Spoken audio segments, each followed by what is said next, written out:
My name is Gouras. I'm from New York City. I'm a songwriter. I was living in Sweden for 5 years, and I came to Berlin for the music. I tried to live in London for a while, but it was very expensive, and yeah, so I just settled down here. Um, it depends on how one sees it. I think it is in a way, but there are sides that one might consider not so romantic. So it is an elegant city in its own way. Um, is it a city for singles? I guess it depends on what type of single you want to be. I think it has something for everyone. It sounds like a cliche type of answer, but I think you can find a lot of things here in Berlin. It gives you a first impression, but there's a lot to find here. I wouldn't say that it's a city for singles or not. You could ask the same question about New York, and it would also be a hard question to answer. 3 words for Berlin. That is okay. Tragic, pretty,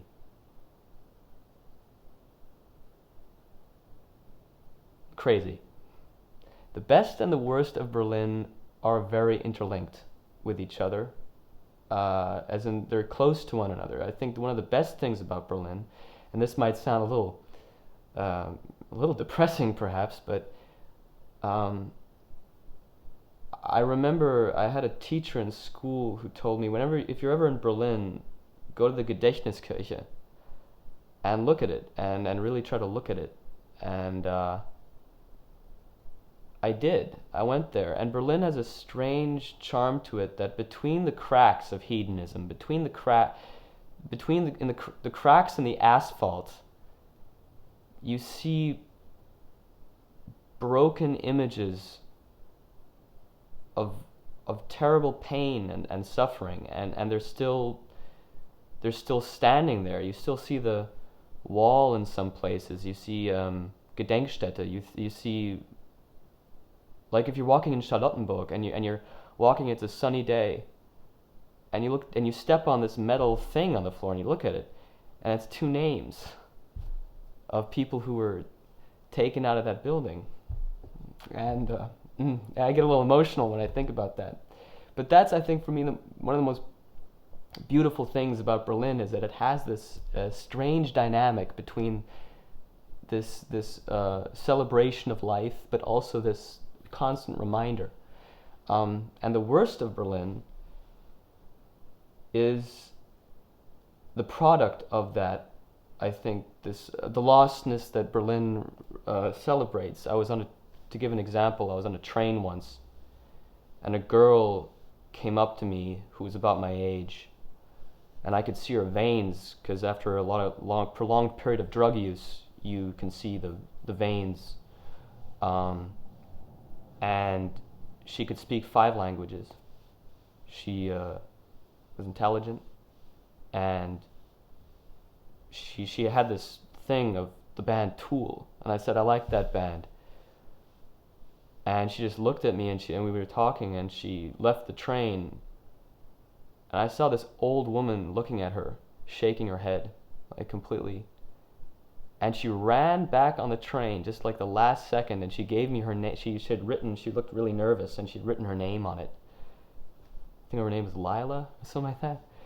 And then she ran off it. She didn't even look at me. She just ran off.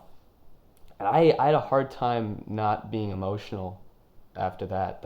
I see these people get on the trains over and over, and it's like the hangover of the 80s or the 70s, when people woke up out of the drug stupor of the 60s, and you saw the homeless people. I think that's one of the saddest parts, when you see people get lost in the drug craze that is occasionally Berlin.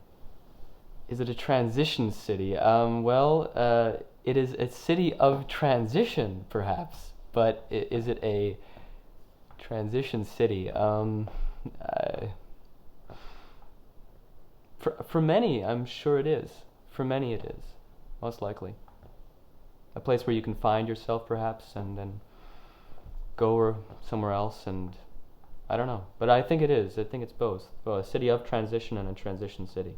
Sure. About my music. I've been writing on an album for 6 years, and I perform it with my bass guitar and singing. It's not going to be like that forever, but I've been performing for 3 months now, and it's very exciting. A lot of things have happened since then.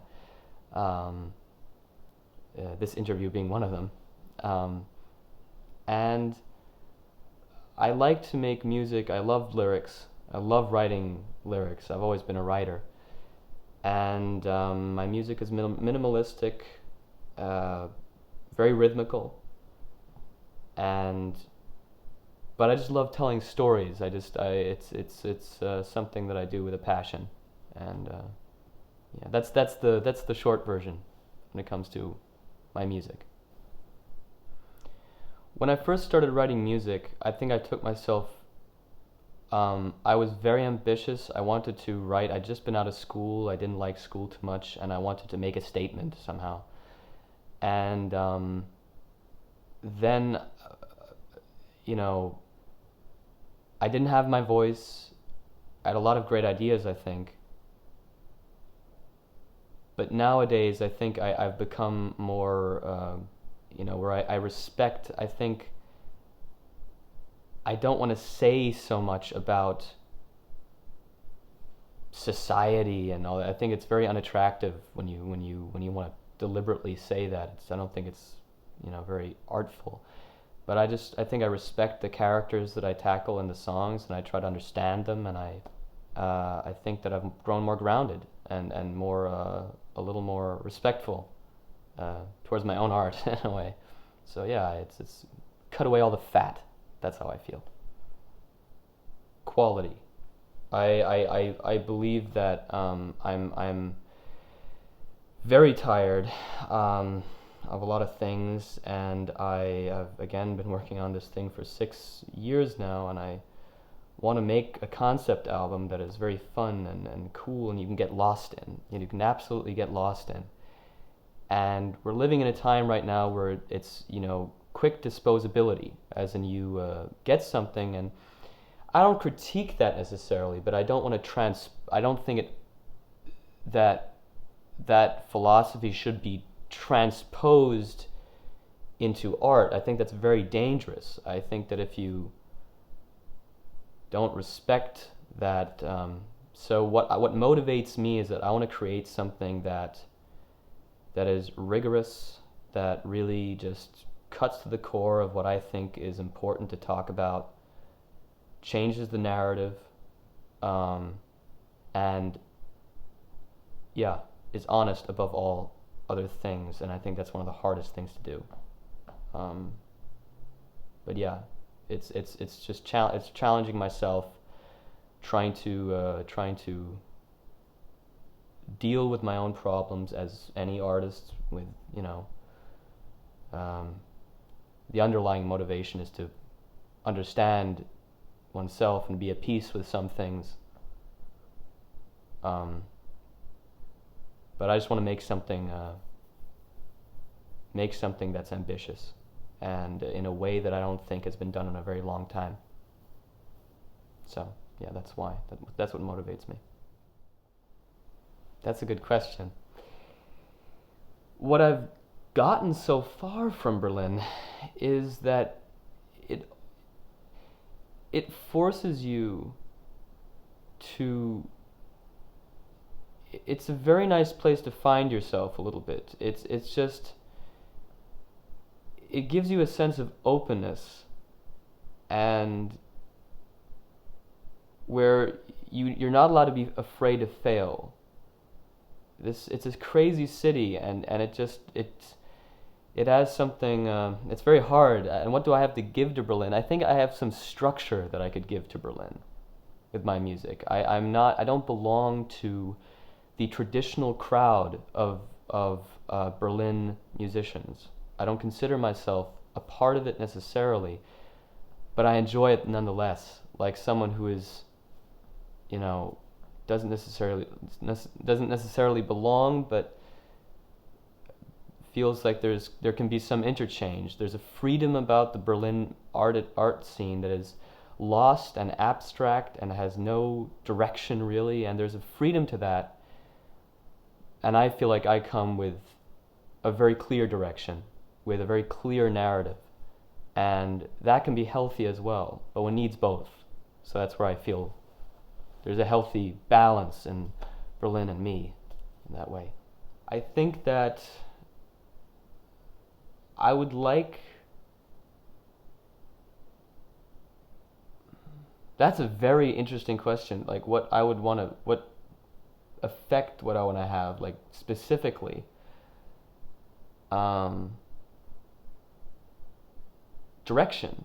I want to give direction. I want people to stop and not hear something that is just open, but very concentrated and linear in a way, but not in a boring way that it's sort of like walking with, you know, but that people stop for a moment and hear something that is talking about something in a clear way with, you know, I work on my lyrics for a long time, and I think about them for a long time. I'm a very cerebral type of person, and I would like for people to maybe contemplate things in a different way.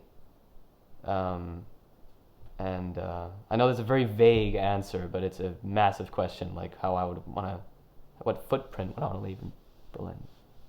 That's my answer for now. Yeah. Well, my impression of it.